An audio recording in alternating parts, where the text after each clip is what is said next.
Hello students, welcome to growth of classes. तो आज हम लोग को बच्चों क्या पढ़ना है? आज हम लोग को पढ़ना है क्लास 8 का चैप्टर फ्रिक्शन। उसका आज हम लोग को कौन सा पार्ट पढ़ना है? पार्ट 3। ठीक है, यानी कि हम लोगों ने क्लास 8 के जो फ्रिक्शन के दो पार्ट्स हैं वो ऑलरेडी हम क्या कर चुके हैं? कवर कर चुके हैं। आप लोगों का काम क्या था? आप लोगों का काम था कि आप लोगों को उनका रिविजन करना था अच्छे से। और अब जो हम लोग नेक्स्ट इसके आगे का पार्ट पढ़ने वाले हैं, तो ऑफकोर्स आपको इसके पीछे आप लोगों ने जो भी पढ़ा है वो सब क्या होना चाहिए बच्चों?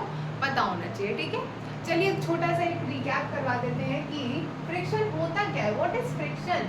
ठीक है, एक छोटा सा हम क्या करवा देते हैं बच्चों? एक रिकैप करवा देते हैं कि आपका जो फ्रिक्शन है वो आखिर होता क्या है। ठीक, तो friction is an opposing force. ठीक है बच्चों, तो फ्रिक्शन होता क्या है? Friction is an opposing force. Friction एक ऐसा फोर्स होता है जो कि अपोज करता है। क्या, किस चीज को अपोज करता है मैम? बताइए किस चीज को अपोज करता है फ्रिक्शन? तो फ्रिक्शन जो है वो आपका अपोज करता है रिलेटिव मोशन को। किसको अपोज करता है बच्चों? Relative motion. अब एक नया वर्ड आ गया, रिलेटिव मोशन। ये क्या होता है मैम?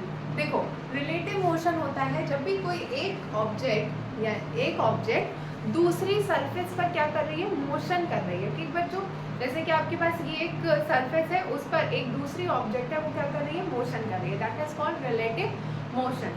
ठीक, तो फ्रिक्शन क्या करता है? फ्रिक्शन एक अपोजिंग फोर्स है। ठीक, अपोज करेगा। किसको अपोज करेगा? ये अपोज करेगा आपके रिलेटिव मोशन को। किसको अपोज करेगा बच्चों? ये अपोज करेगा रिलेटिव मोशन को। ठीक, अब हम कैसे समझेंगे कि फ्रिक्शन कैसे अपोज करता है? तो चलिए जल्दी से बताइए कि साइकिल किसने साइकिल चलाई है? सभी बच्चों ने साइकिल तो चलाई होगी। तो साइकिल कैसे चलाई जाती है बच्चों? जब तक हम उसमें पैडल मारते रहते हैं, ठीक, हमारा पैर चलता रहता है, पैडलिंग करते रहते हैं, तब तक आपका क्या होता है? तब तक आपकी जो साइकिल है वो चलती रहती है, होती है ना ऐसे। जब तक हम पैडल मारते रहते हैं तब तक आपकी साइकिल आगे बढ़ती रहती है, चलती रहती है। ठीक, जैसे ही हम पैडल मारना क्या कर देते हैं? बंद कर देते हैं, पैडलिंग बंद कर देते हैं। जैसे ही हम, वैसे ही क्या होता है बच्चों? वैसे ही हमारी जो साइकिल है वो तुरंत तो नहीं रुकती है, पर थोड़ी सी आगे डिस्टेंस पे जाके क्या हो जाती है? आगे थोड़ी सी डिस्टेंस कवर करके हमारी जो साइकिल है वो रुक जाती है। ऐसा क्यों होता है बच्चों? साइकिल हमारी रुक कैसे जाती है? ये इसलिए होता है बच्चों, ये साइकिल जो होती है हमारी वो इसलिए रुक जाती है क्योंकि जो साइकिल चल रही है वो रोड पे चल रही है। तो रोड और साइकिल के बीच में क्या हो रहा है? एक रिलेटिव मोशन हो रहा है। क्या हो रहा है? एक रिलेटिव मोशन हो रहा है। और फ्रिक्शन का तो काम ही है मोशन को अपोज करना, चीज़ों को रोकना। जो चीज़ चल रही है उनको क्या करना? उनको रोकना। ये किसका काम होता है बच्चों? ये काम होता है फ्रिक्शन का। ठीक, तो फ्रिक्शन आप हमेशा याद रखिएगा, फ्रिक्शन की जो डायरेक्शन होती है, it is always opposite to your motion. ठीक, अगर कोई ऑब्जेक्ट आपकी, मान लीजिए ये है एक ऑब्जेक्ट जो कि एक सरफेस पर क्या हो रही है? चल रही है। ठीक, एक ऑब्जेक्ट है जो कि एक सरफेस पर मोशन कर रही है। अब किस साइड मोशन कर रही है? ये जा रही है आपका राइट साइड, यानी मोशन कहाँ हो रहा है? ऑब्जेक्ट का मोशन हो रहा है राइट साइड। ठीक, तो अब हमने क्या बताया? अब हमने बताया कि जो फ्रिक्शनल फोर्स होता है ये अपोज करता है। किसको अपोज करता है? आपके लगाए हुए मोशन को। आपके ऑब्जेक्ट में हो रहे मोशन को अपोज करेगा, आपके साइकिल को रोकने की कोशिश करेगा, या फिर किसी भी ऑब्जेक्ट, जो भी ऑब्जेक्ट चल रही है उसको क्या करेगा? रोकने की कोशिश करेगा। अब रोकेगा कैसे? अगर एक बात बताइए आप लोग कि एक साइकिल जा रही है, ठीक, मान लो एक साइकिल चल रही है, वो आगे की डायरेक्शन में चल रही है। हमने क्या किया? हमने उसको पीछे से धक्का दे दिया, तो उसकी स्पीड क्या हो जाएगी? बढ़ेगी ना, है ना। हमने सेम डायरेक्शन में अप्लाइड फोर्स यानी फोर्स अप्लाई कर दिया, तो उसकी हम क्या कर रहे हैं? हम उसकी स्पीड को बढ़ा रहे हैं। पर फ्रिक्शन का काम ये नहीं होता है। फ्रिक्शन का काम क्या होता है? फ्रिक्शन का काम होता है आपके मोशन को अपोज करना। ठीक, अपोज कैसे करेगा? जैसे हम साइकिल को पकड़ के खड़े हो जाए, यानी कि हम साइकिल को रोकने की कोशिश करें, तो हमेशा ये फोर्स कहाँ पर लग रहा होगा बच्चों? ये फोर्स हमेशा आपका लग रहा होगा लेफ्ट डायरेक्शन में। लेफ्ट डायरेक्शन में कौन सा फोर्स लग रहा है बच्चों? Frictional force. कौन सा फोर्स लग रहा है बच्चों? Frictional force. अब आप लोग ये हमेशा याद रखिए कि अगर हमारा मोशन राइट साइड हो रहा है तो फ्रिक्शनल फोर्स कहाँ लगेगा? Left side. और अगर मोशन लेफ्ट साइड हो रहा है तो फ्रिक्शनल फोर्स कहाँ लगेगा? Right side. ठीक है, आगे देखिए, जैसे आप लोगों ने बॉल से तो सब खेले ही होंगे। जब आप लोग किसी बॉल को ऐसे छोड़ते हो, किस पर? एक हॉरिजॉन्टल सरफेस पर आपने मान लीजिए बॉल को छोड़ा, अब पहली जो पोजीशन है इसकी वो कुछ इस तरीके से है कि बॉल इस पॉइंट पर है, यानी कि फर्स्ट पॉइंट इसकी पोजीशन यहाँ पर है। अब धीरे धीरे क्या होगी, हमने जिस स्पीड से बॉल को छोड़ा होगा धीरे धीरे वो स्पीड थोड़ी सी डिस्टेंस, देखो यहाँ पर थोड़ी सी डिस्टेंस कवर करी, थोड़ा आगे आई, इस पॉइंट पर पहुंची, फिर थोड़ी सी डिस्टेंस ही कवर कर पाई, इतनी डिस्टेंस ही कवर कर पाई और अपनी थर्ड पोजीशन पे आ गई। कैसे बच्चों, ये जो होती है आपकी यानी जो बॉल है वो हमने अप्लाई फोर्स किया, यानी कि फोर्स अप्लाई किया और हमने कुछ इस तरीके से बॉल को क्या कर दिया, छोड़ दिया। अब बॉल हॉरिजॉन्टल सरफेस पर कुछ ही डिस्टेंस चल के क्या हो जाएगी, रुक जाएगी। रुकती क्यों है, रुकती है किस वजह से, फ्रिक्शनल फोर्स की वजह से। अच्छा ये बॉल है, इस पर फ्रिक्शनल फोर्स कौन सी डायरेक्शन में लग रहा होगा बच्चों, इस पर जो फ्रिक्शनल फोर्स लग रहा होगा वो आपका लेफ्ट डायरेक्शन में लग रहा होगा। क्यों, क्योंकि मोशन कहाँ हो रहा है बॉल का मोशन हो रहा है आपका राइट डायरेक्शन में, यानी बॉल जा कहाँ रही है, बॉल जा रही है आपकी राइट डायरेक्शन में। तो फ्रिक्शनल फोर्स ये कहाँ लग रहा होगा, ये आपका लग रहा होगा लेफ्ट डायरेक्शन में। तीनों कंडीशंस में जो फ्रिक्शनल फोर्स लग रहा है कहाँ लग रहा होगा बच्चों, लेफ्ट डायरेक्शन में। क्लियर हो गया, यानी कि friction is an opposing force which is always opposes the relative motion between the two surfaces, which is always opposing the relative motion between the two surfaces. Clear हो गया बच्चों। चलिए next, हम लोग कुछ चीज़ें पढ़ चुके थे, डेफिनेशन वगैरह सब हम लोग क्या कर चुके थे बच्चों, पढ़ चुके थे। ठीक, अब हम लोग को क्या पढ़ना है, अब हम लोग को पढ़ना है इफेक्ट ऑफ फ्रिक्शन, यानी कि फ्रिक्शन के क्या क्या इफेक्ट हो सकते हैं हमारी लाइफ में, फ्रिक्शन का क्या रोल हो सकता है, फ्रिक्शन क्या क्या कर सकती है। ठीक, ये आपको पढ़ने हैं किसमें, इफेक्ट ऑफ फ्रिक्शन में। किसमें पढ़ना है बच्चों, इफेक्ट ऑफ फ्रिक्शन में। चलिए पढ़ते हैं। फर्स्ट आपका पॉइंट क्या है, फ्रिक्शन अपोजेस मोशन। अरे अपोजेस मोशन, ये तो अभी हम लोगों ने समझा था कि फ्रिक्शन क्या करता है, फ्रिक्शन हमारे मोशन को अपोज करता है, हमेशा ही अपोज करता है। ठीक, अगर हम राइट साइड जा रहे हैं तो फ्रिक्शन हमेशा कहाँ लग रहा होगा बच्चों, फ्रिक्शन लग रहा होगा लेफ्ट डायरेक्शन में। क्यों, अपोज करना है तो अलग ही डायरेक्शन होनी चाहिए ना, opposite direction, opposing force opposite direction. ठीक, ऐसे आप लोग याद रखिएगा, अपोजिंग फोर्स अपोजिट डायरेक्शन। ठीक है, चलिए आगे देखते हैं। फ्रिक्शन अपोजेस द मोशन, यानी कि जो फ्रिक्शनल फोर्स होता है ये अपोज करता है, किसको अपोज करता है बच्चों, मोशन को। कौन से मोशन को, रिलेटिव मोशन को। देखिए, the force of friction always acts in the direction opposite to the direction of the applied force. ठीक, जो फ्रिक्शनल फोर्स होता है ये हमेशा ही इसकी जो डायरेक्शन होती है ये हमेशा आपके अप्लाइड फोर्स के डायरेक्शन के अपोजिट डायरेक्शन में होता है।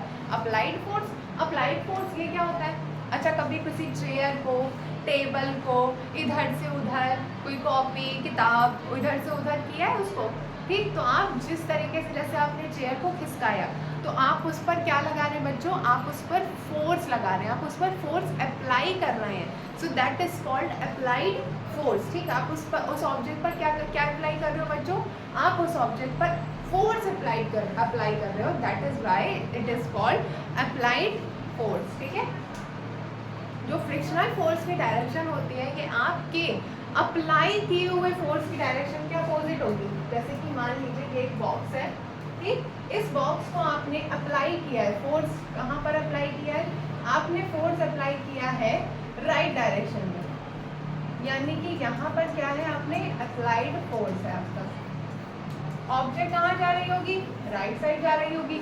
तो फ्रिक्शनल फोर्स कहाँ लग रहा होगा बच्चों, फ्रिक्शनल फोर्स अपोज कर, ध्यान से याद करिए। ठीक है, फ्रिक्शनल फोर्स अपोज करेगा, किसको अपोज करेगा, मोशन को। मोशन को अपोज करने के लिए अपोजिट डायरेक्शन, तो फ्रिक्शनल फोर्स आपका कहाँ लगेगा, अपोजिट डायरेक्शन में, यानी कि लेफ्ट डायरेक्शन में। क्लियर हो गया बच्चों। So it opposes the motion of the body and tries to stop it. ठीक, तो ये जो फ्रिक्शनल फोर्स होता है ये हमेशा ही ऑब्जेक्ट को, किसी भी बॉडी को हमेशा क्या करने की कोशिश करता है, रोकने की कोशिश करता है। क्या करने की कोशिश करता है बच्चों, रोकने की, उसके मोशन को रोकने की, स्टॉप करने की कोशिश करता है। कौन कोशिश करता है, फ्रिक्शनल फोर्स। ठीक है बच्चों, समझ आ गया होगा आपको कि फ्रिक्शनल फोर्स की डायरेक्शन हमेशा अपोजिट, और अपोजिट डायरेक्शन में रहेगा तो हमारे मोशन को रोकेगा। ठीक है, चलिए आगे बढ़ते हैं। सेकेंड आपका इफेक्ट क्या है? Friction produces heat. ठीक, फ्रिक्शन की वजह से हीट प्रोड्यूस होती है। मैम ये कैसे होता है? चलिए जल्दी से समझते हैं। So the force of friction changes into heat energy, यानी कि जो फ्रिक्शनल फोर्स लगता है ऑब्जेक्ट्स के बीच में, वो किस में चेंज हो जाता है? वो चेंज होता है हीट एनर्जी में। किस में चेंज होता है बच्चों? हीट एनर्जी में। It is for the same reason that our palms get warm when rubbed against each other. The jar of the mixture grinder get hot at their moving parts and meters entering our earth catches fire. ठीक, समझते हैं इनको। अच्छा, कभी आप लोग ने ठंडियों में, ठीक, ठंड होती है जब बहुत ज़्यादा ठंड होती है ना, बहुत ज़्यादा एकदम ठंडा माहौल हो जाता है, बिल्कुल ठंडी ठंडी लगती है सब जगह, विंटर सीजन आ जाता है। उस टाइम पे हम लोग ने सबने एक काम तो किया होगा, जब बहुत ठंडी लगती है तो हम लोग क्या करते हैं? ऐसे ऐसे हाथों को क्या करते हैं? रब करते हैं। क्या करते हैं बच्चों? ऐसे ऐसे हम हाथ को ऊपर नीचे क्या करते हैं? रब करते हैं।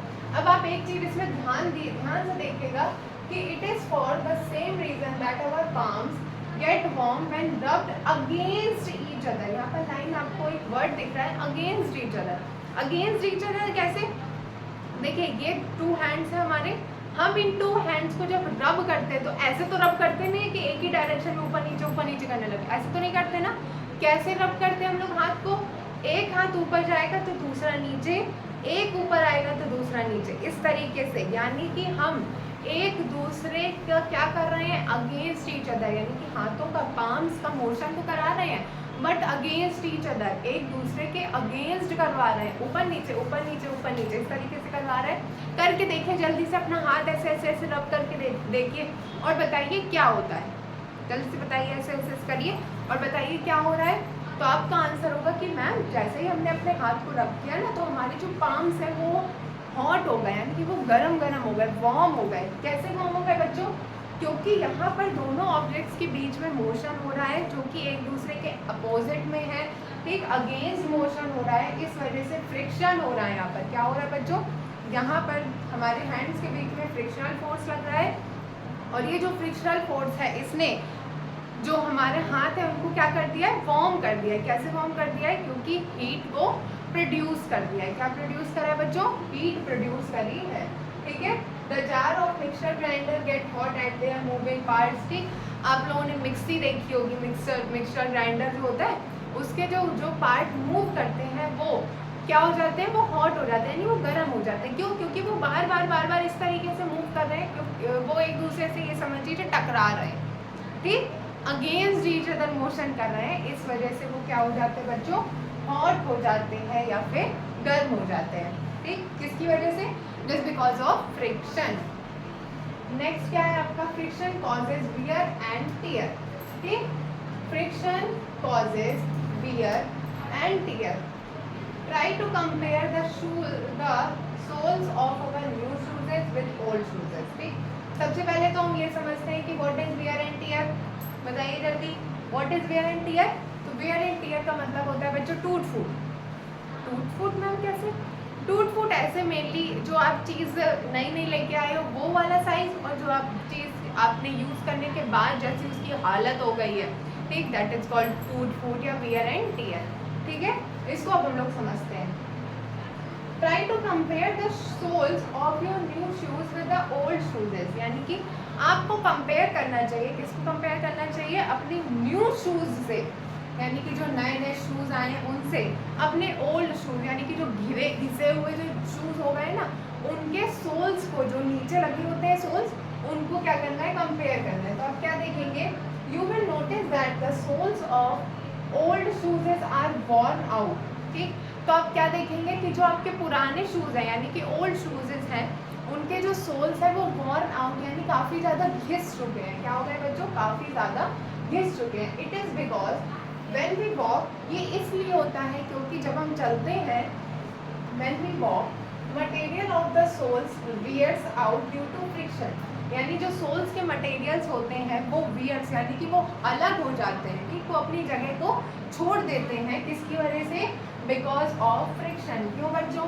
क्योंकि जब हम लोग रोड वगैरह पे चलते हैं या फिर कहीं पर भी चलते हैं तो हम लोग सोल्स यानी जो भी चीज़ पहने हैं, जूते पहने हैं, शूज़ पहने हैं, स्लीपर्स पहने हैं, तो उनमें जो नीचे के सोल्स लगे हुए हैं वो सब डायरेक्टली किसके कांटेक्ट में आ रहे हैं, वो सब डायरेक्टली आपके रोड के कांटेक्ट में आ रहे हैं, उनके बीच में रिलेटिव मोशन हो रहा है, जिसकी वजह से उनके जो सोल्स हैं वो क्या होते जा रहे हैं बच्चों, घिसते जा रहे हैं या फिर उनमें वियर एंड टियर होता जा रहा है। Similarly the tyres of all kinds of vehicles wear out due to friction. इसी तरीके से जैसे हम लोग के जो टायर्स होते हैं यानी जो व्हीकल्स होते हैं, कार ले लीजिए, स्कूटी ले लीजिए, बाइक ले लीजिए, इवन साइकिल्स भी ले लीजिए, तो उनके जो टायर्स होते हैं वो कुछ टाइम बाद क्या हो जाते हैं, घिस जाते हैं। क्यों घिस जाते हैं बच्चों, क्योंकि रोड या फिर जिस भी सरफेस पे आप चला रहे हो, रोड पे आपके जो टायर्स चल रहे हैं उनके बीच में रिलेटिव मोशन हो रहा है, फ्रिक्शनल फोर्स जो लग रहा है वो बार बार कोई भी चीज़ घिसेगी आपस में तो वो क्या होती है, वो टूटने लगती है, घिसने लगती है। ठीक, इसी वजह से जो आपके सोल्स होते हैं या फिर जो टायर्स होते हैं वो सब क्या हो जाते हैं, घिस जाते हैं। In fact, all movable parts of all kinds of machine were wear out. This in turn makes the machines inefficient or useless. ठीक, इवन ये सिर्फ ऐसा ही नहीं होता है कि सिर्फ टायर्स या फिर सोल्स में ही नहीं होता है, ये आपकी मशीन्स वगैरह में भी होता है। जब मशीन के अंदर बहुत ज़्यादा पार्ट्स अगर एक दूसरे से बार बार टकरा रहे हैं तो उनके बीच में क्या हो जाता है, उनके बीच में वियर एंड टियर या फिर वो पार्ट्स हट जाते हैं या फिर वो पार्ट्स क्या हो जाते हैं बच्चों, टूट जाते हैं। ठीक, friction due two liquids and gases. ठीक, अभी तक हम लोगों ने जो फ्रिक्शनल फोर्स पढ़ा है वो सब किसके बारे में पढ़ा है, वो सब सिर्फ और सिर्फ सॉलिड्स के बारे में पढ़ा है। किसके बारे में पढ़ा है बच्चों, सॉलिड्स के बारे में। सोल्स, ठीक है, सोल्स, टायर्स, ये सब किस में आते हैं, ये सब आते हैं आपके सॉलिड्स में। ठीक, अब हम लोगों को जो पढ़ना है वो पढ़ना है friction due two liquids and gases, यानी कि अगर सॉलिड्स में फ्रिक्शनल फोर्स लगता है तो लिक्विड और गैसेस में भी तो फ्रिक्शनल फोर्स लग ही रहा होगा, है ना, लग रहा होगा ना। तो कैसे लगता है देखिए, when a solid move in a liquid और gas the surface of the solid experiences friction. The frictional force exerted by fluid is called drag. ठीक है, समझते हैं। एक बॉल है, ठीक, एक बॉल ले लीजिए या फिर कोई भी चीज़ एक ले लीजिए। When a solid move in a liquid और गैस, जब हम किसी सॉलिड को मूव कराते हैं, कैसे मूव कराते हैं देखिए, अपना हाथ ऐसे मूव करा लीजिए, पेन मूव करवा लीजिए, किसमें, वाटर में, लिक्विड में। ठीक, तब क्या होता है, the surface of the solid experiences friction, यानी कि जो सॉलिड की सरफेस होती है वो फ्रिक्शन को एक्सपीरियंस करती है। कैसे देखिए, आपने एक पेन लिया, उसको वाटर की यानी पानी की बाल्टी में जब आप घुमाएंगे तो आपको थोड़ी प्रॉब्लम तो होगी ना घुमाने में, बहुत इजीली तो आप उसको घुमा नहीं पाएंगे। ठीक, तो ये जो प्रॉब्लम है ये क्या है, एग्जैक्टली क्या है, ये है एक फ्रिक्शनल फोर्स। कौन सा फोर्स बच्चों, फ्रिक्शनल फोर्स है ये, जो कि आप जैसे पेन को पानी में घुमा रहे हो तो उसके अपोजिट डायरेक्शन में लग रहा है। अगर आप पेन को राइट डायरेक्शन में घुमा रहे हैं तो जो फ्रिक्शनल फोर्स लग रहा है वो कौन सी डायरेक्शन में लग रहा होगा, लेफ्ट डायरेक्शन में लग रहा होगा, और आपके अप्लाइड फोर्स की क्या कर रहा होगा, अपोज कर रहा होगा, उसको रोकने की कोशिश कर रहा होगा। The frictional force exerted by fluid, liquid and gases is called drag. ठीक है, वो फ्रिक्शनल फोर्स जिसको लिक्विड्स अप्लाई करते हैं या फिर गैसेस अप्लाई करती है, उसका क्या नाम होता है बच्चों, उसका एक अलग नाम रख दिया। ठीक, उसका हमने अलग नाम क्या रख दिया, उसका नाम रख दिया हमने ड्रैग। ठीक, अभी तक हम लोग फ्रिक्शनल फोर्स कर रहे थे। अब जो हमने नाम रखा है यानी कि वो फ्रिक्शनल फोर्स जो कि लिक्विड्स और गैसेस की वजह से लगता है, उस फ्रिक्शनल फोर्स का नाम क्या रख दिया बच्चों, ड्रैग। ठीक है, क्या हो गया बच्चों, drag. In nature, the body of fishes is streamlined such that they encounter least friction in water. ठीक, अच्छा, इसका क्या मतलब हुआ, नेचर ने जो बॉडी बनाई है, किसकी, फिशेस की जो बॉडी बनाई है उसको स्ट्रीमलाइंड क्यों बनाया। स्ट्रीमलाइंड मतलब देखिए, सबको फिश बनानी तो आती होगी ना सबको, इस तरीके से बनती है फिश, आपकी फिश कुछ इस तरीके से बनती है। ठीक, मान लीजिए कि ये फिश है, ये हमारी क्या है, फिश है। स्ट्रीमलाइंड का क्या मतलब हुआ बच्चों? स्ट्रीमलाइंड का मतलब हुआ कि ये जो बॉडी है ना फिश की, ये आगे से ऐसी है, बिल्कुल नुकीली सी, ठीक। जो भी आपने फिशेस देखी होंगी उनका जो शेप होता है वो ऐसा होता है, आगे से वो इस शेप की होती है, इसको बोलते हैं स्ट्रीमलाइन शेप। कैसा शेप बोलते हैं बच्चों?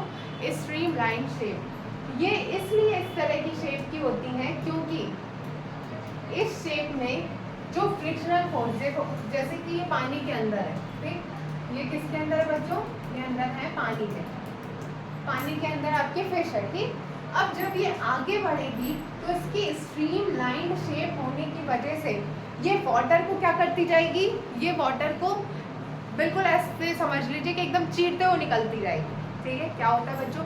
स्ट्रीमलाइन में आपका जो एरिया है आगे का वो क्या हो गया? कम हो गया, छोटा सा एरिया हो गया, ठीक, जिसकी वजह से ये जो आगे बढ़ेगी जब फिश, तो अपने स्ट्रीमलाइन शेप होने की वजह से इस पर जो फ्रिक्शनल फोर्स लगेगा वो कैसा लगेगा बच्चों? कम लगेगा, ठीक। अब जैसे आप लोगों ने एरोप्लेन्स वगैरह देखे होंगे, तो एरोप्लेन्स भी आगे से कैसे होते हैं? आगे से होते हैं स्ट्रीमलाइन। इनको क्या बोलते हैं बच्चों? इस शेप को बोलते हैं स्ट्रीमलाइन, ठीक। जो आपके एरोप्लेन्स होते हैं वो भी आगे से स्ट्रीमलाइंड होते हैं, जो आपके रॉकेट्स वगैरह होते हैं वो भी आगे से स्ट्रीमलाइंड होते हैं। एरोप्लेन्स को तो देखिए, और एरोप्लेन्स को किस में चलना है? एयर में चलना है, ठीक है। रॉकेट्स को भी एयर में चलना है। अच्छा, जो फिशेज वगैरह हैं उनको किस में चलना है? उनको चलना है वाटर में, यानी कि ये समझ लीजिए लिक्विड में चलना है, ठीक। तो दोनों के ही शेप आपके बनाए जाते हैं कैसे? स्ट्रीमलाइन। क्यों बनाए जाते हैं? क्योंकि स्ट्रीमलाइन शेप होने की वजह से जो फ्रिक्शनल फोर्स होता है उसकी वैल्यू क्या हो जाती है बच्चों? उसकी वैल्यू हो जाती है कम, ठीक। जो स्ट्रीमलाइन शेप होता है, जब हम स्ट्रीमलाइन शेप कर देते हैं तो उसकी वजह से जो फ्रिक्शनल फोर्स होता है उसकी वैल्यू हो जाती है काफी ज्यादा कम। नेक्स्ट देखते हैं आपका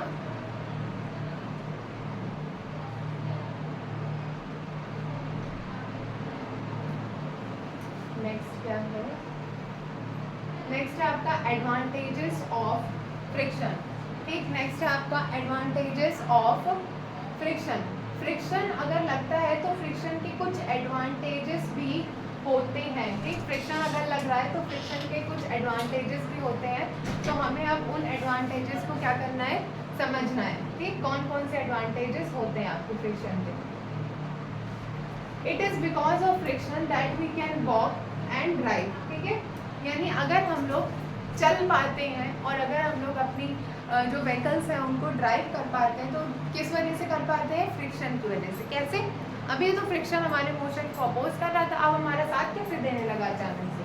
देखिए, जब हम लोग चलते हैं तो हमारा पैर कुछ इस तरीके से रखते हैं, ठीक। आगे पहले रखते हैं फिर पीछे, ठीक। तो ये जो पीछे जब हम रखने वाले होते हैं तो फ्रिक्शनल फोर्स जो लगता है वो आपके आगे यानी मोशन के जस्ट अपोजिट लगता है। कुल मिला के आपके मोशन को वो बैलेंस करता है।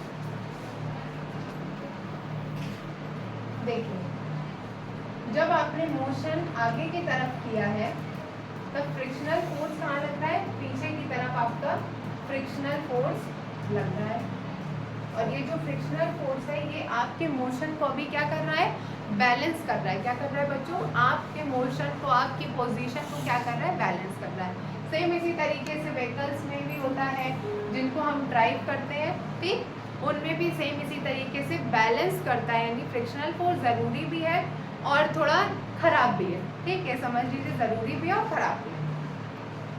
नेक्स्ट क्या है आपके पास एडवांटेजेस फ्रिक्शन के? तो फ्रिक्शन का नेक्स्ट एडवांटेज है we use screws and nails to keep pieces of furniture together, ठीक। The screws and nails to do not slip off because of the friction between the wood and the metal surface of the screw. जब भी हम लोग किसी would में अगर हमें nails यानी कि कील, ठीक है, नेल्स यानी कि कील को अगर हमें घुसाना होता है, लगाना होता है, तो हम क्या करते हैं? या फिर स्क्रूज को लगाना होता है तो हम क्या करते हैं? उनको ऐसे खड़ा करके तभी तो उन पर फोर्स अप्लाई करते हैं। तो वो खड़ी कैसे हो जाती हैं? वो टिक क्यों जाती हैं? क्योंकि जो वुड है और जो नेल है यानी जो कील है आपके पास, उन दोनों के बीच में कौन सा फोर्स लग रहा है बच्चों? उन दोनों के बीच में आपका लग रहा है फ्रिक्शनल फोर्स। और ये फ्रिक्शनल फोर्स आपकी जो नेल यानी कि आपकी जो कील है उसको इधर उधर नहीं होने देता है, और आप इजीली जो कील है या फिर जो स्क्रू वगैरह है उनको क्या कर सकते हैं? अंदर डाल सकते हैं उसके। ठीक, bed sheets remain on the bed because of friction, यानी कि सबके घर में बेड होगा, उस पर आप बेड शीट्स को बिछाते होंगे कि चढ़ाते होंगे, तो वो कैसे उस पर बनी रहती है, हटती क्यों नहीं है? Because of friction, because of बच्चों friction. You can sit on a chair without sliding off because of friction, यानी कि आप चेयर्स वगैरह पे बैठते होंगे और ऐसा तो है नहीं कि आप चेयर पे बैठे और चेयर तुरंत फिसल गई, ऐसा तो नहीं होता है ना। चेयर जिस सरफेस पर रखी हुई है वो सरफेस और आपके चेयर के सरफेस के बीच में कौन सा मोशन होता है? कौन सा फोर्स लग रहा है? फ्रिक्शनल फोर्स लग रहा है। फ्रिक्शनल फोर्स लगने की वजह से जो मोशन करना चाह रही है चेयर वो नहीं कर पाती, यानी वो फिसल नहीं पाती है, और आप जिस पोजीशन में बैठे हैं आप उसी पोजीशन में सिंपली बैठे रहते हैं। Next, disadvantage. अब अगर फ्रिक्शन की एडवांटेज है तो फ्रिक्शन की डिसएडवांटेज भी होंगी। ठीक, तो क्या है फ्रिक्शन की disadvantage? In machinery and automobiles where there are moving parts friction causes them to heat up. ठीक, अगर कहीं पे कोई बड़ी बड़ी फैक्ट्रीज वगैरह है, वहाँ पर बहुत बड़ा बड़ा मशीनरी का काम होता है, ऑटोमोबाइल्स का काम होता है, तो क्या होता है उनके बीच में उनके जो पार्ट्स हैं वो बार बार आपस में क्या होते हैं? टकराते हैं। ठीक, अब बहुत बड़ा अगर कहीं प्लांट टाइप का लगा है, फैक्ट्री लगी हुई है, बहुत बड़ी बड़ी मशीन्स लगी हुई हैं, तो क्या होता है उनके जो पार्ट्स हैं वो आपस में बार बार क्या होते हैं? टकराते हैं, जिसकी वजह से उनकी जो टकराते हैं उसकी वजह से वो हीट हो जाते हैं। क्या हो जाते हैं बच्चों? हीट हो जाते हैं, यानी कि गर्म हो जाते हैं। अभी हमने जब आपको पाम वाला एग्जांपल दिया था, जब ये बार बार रब हो रहे हैं हैंड्स हमारे, जो पाम बार बार रब हो रही है वो क्या प्रोड्यूस कर रही है? हीट प्रोड्यूस कर रही है। सेम इसी तरीके से जो मशीनरी के पार्ट्स होते हैं वो भी बार बार टकराते हैं और वो क्या प्रोड्यूस करते हैं? हीट प्रोड्यूस करते हैं, और वो गर्म हो जाते हैं। ठीक, हीट अप, यानी कि वो बहुत ज़्यादा गर्म हो जाते हैं और फिर हम उनसे जल्दी काम ले नहीं पाते। Next, friction also causes wear and tier of the moving parts. ठीक, फ्रिक्शन की वजह से जो मूविंग पार्ट्स होते हैं, यानी कि मशीन्स में जो चलते फिरते वाले जो पार्ट होते हैं जो बार बार चल रहे हैं, उसमें क्या हो जाता है? उसमें वियर एंड टियर हो जाता है। वियर एंड टियर का भी हमने आपको मतलब बताया, यानी कि टूट फूट हो जाती है। किसमें? मशीन्स के पार्ट्स में। क्यों टूट फूट हो जाती है? अब देखिए कोई पार्ट है वो बार बार मान लो मशीन है, एक मशीन है उसमें दूसरा पार्ट का काम है बार बार ऐसे उसको क्या करना? टकराना। अब वो बार बार टकराएंगे तो पहले तो वो हीट अप हो जाएंगे, यानी कि वो गर्म भी होंगे, और फिर वो घिसने लगेंगे। ठीक, होता है ना कि जब दो सरफेसेस बार बार एक दूसरे से रब होती है तो वो आपस में घिसने लगती हैं, पतली होने लगती है सरफेस, और फिर एक पोजीशन ऐसी आ जाती है जो वो बिल्कुल ही क्या हो जाती है? बिल्कुल टूट जाती है, यानी कि उनमें टूट फूट होना स्टार्ट हो जाती है। तो यहाँ तक था आपका फ्रिक्शन, यानी कि फ्रिक्शन के एडवांटेज, फ्रिक्शन के डिसएडवांटेज, और हम लोगों ने इफेक्ट्स पढ़े थे। किसके पे इफेक्ट्स पढ़े बच्चों? और हम लोगों ने इफेक्ट्स पढ़े हैं फ्रिक्शन के। जल्दी से इनको रिवाइज कर ले। ठीक, तो फ्रिक्शन अपोजेज मोशन, यानी कि फ्रिक्शन मोशन को अपोज करता है। ये तो हम लोगों ने डेफिनेशन में पढ़ लिया था कि जो फ्रिक्शन है उसका काम ही है कि वो मोशन को क्या करेगा? अपोज करेगा। अगर आप चल रहे हैं तो आपको रोकने की कोशिश करेगा। ठीक, फ्रिक्शन प्रोड्यूसेस हीट। फ्रिक्शन की वजह से क्या प्रोड्यूस होती है? हीट प्रोड्यूस होती है। हम लोगों ने अभी एक छोटा सा एग्जांपल उसको भी करके देखा था कि जब हमारे हाथ यानी कि पाम्स के बीच में मोशन हो रहा है, कैसा motion? Opposing motion, against each other, यानी कि हमारा एक हैंड कहाँ जा रहा है? ऊपर की तरफ, और दूसरा कहाँ जा रहा है? नीचे। ऊपर नीचे क्या हो रहा है? मोशन हो रहा है। जब इस तरीके का मोशन होता है तो इन दोनों के बीच में क्या प्रोड्यूस हो जाती है? हीट एनर्जी प्रोड्यूस हो जाती है। क्या प्रोड्यूस होती है बच्चों? हीट एनर्जी प्रोड्यूस हो जाती है। क्यों प्रोड्यूस होती है? Because of friction. किसकी वजह से प्रोड्यूस होती है बच्चों? Because of friction. ठीक, नेक्स्ट क्या है? Friction causes wear and tear. ठीक, friction causes wear and tear, यानी कि फ्रिक्शन की वजह से ऑब्जेक्ट्स में यानी कि कुछ मशीनरी पार्ट्स में क्या हो जाते हैं, वियर एंड टियर हो जाता है, टूट फूट होने लगती है। क्यों होती है? अभी जब हीट अप होना स्टार्ट हुए तो हीट अप होते होते होते होते क्या होने लगे, उनकी सरफेस पतली होने लगी। जैसे ही बहुत ज़्यादा थिन सरफेस हो जाती है वैसे ही क्या होता है, वो टूटने लगती है। ठीक, फिर हम लोगों ने इसके बाद पढ़े थे friction due two liquids and gases.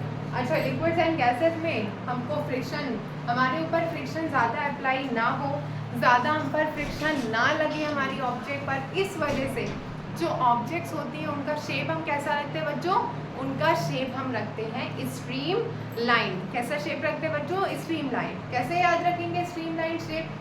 Stream line shape आप याद रखेंगे जैसे फिश का जो आगे से शेप होता है पतला सा, रॉकेट जैसे होते हैं आगे से, ठीक, एरोप्लेन्स होते हैं, तो वो कैसा शेप हो गया, स्ट्रीम लाइन। ठीक है, तो हम लोगों को लिक्विड और गैसेस में बचने के लिए, किससे बचने के लिए, फ्रिक्शन से बचने के लिए उनको स्ट्रीम लाइन शेप में रखना होता है।